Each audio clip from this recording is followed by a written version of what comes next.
माँ वो आपका दिल कभी मत दुखाना। हेलो माँ, मैं राकेश बोल रहा हूँ। कैसी हो माँ? मैं ठीक हूँ बेटा। ये बताओ तुम और बहू दोनों कैसे हो? हम दोनों ठीक हैं माँ। आपकी बहुत याद आती है।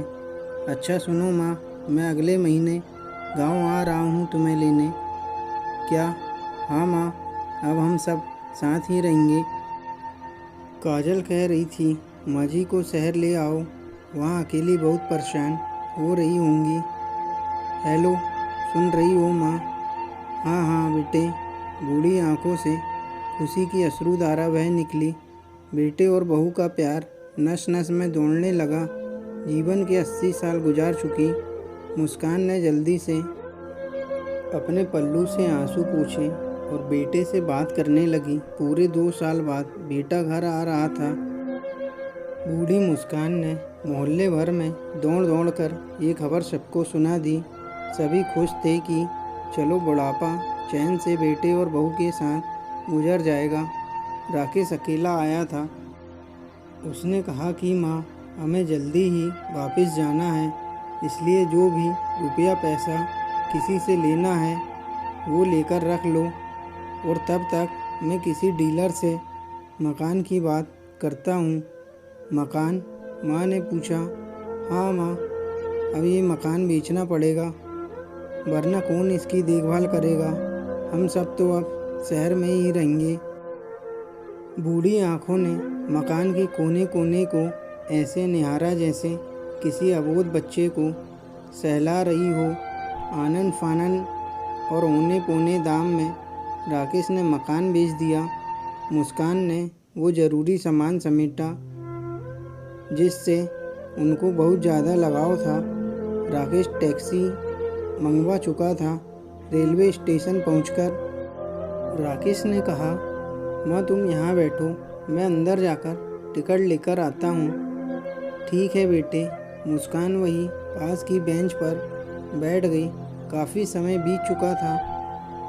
बाहर बैठी मुस्कान बार बार उस दरवाजे की तरफ देख रही थी जिसमें राकेश गया था, लेकिन अभी तक बाहर नहीं आया। शायद अंदर बहुत भीड़ होगी सोचकर बूढ़ी आंखें फिर से टकटकी लगाए देखने लगती।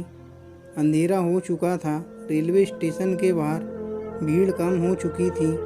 माँ जी, किस से मिलना है? एक कर्मचारी ने वृद्धा से पूछा। मेरा बेटा अंदर गया था टिकट लेने, वो मुझे शहर लेकर जा रहा है, मुस्कान ने घबराकर कहा। लेकिन अंदर तो कोई पैसेंजर नहीं है। शहर जाने वाली ट्रेन तो 11 बजे ही चली गई। क्या नाम था आपके बेटे का? कर्मचारी ने सवाल किया। राकेश। मुस्कान के चेहरे पे चिंता की लकीरें उभर आई। कर्मचारी अंदर गया और कुछ देर बाद बाहर आकर बोला, माँ जी, आपका बेटा राकेश तो शहर जाने वाली ट्रेन से कब का जा चुका। क्या? वृद्धा की आंखों से आंसू का सैलाब टूट पड़ा। बूढ़ी माँ का रोम रोम काँप उठा। किसी तरह वापस घर पहुँची जो अब बिक चुका था। रात में घर के बाहर चबूतरे पर ही सो गई।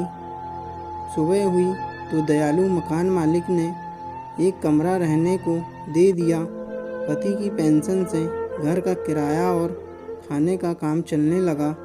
समय गुजरने लगा।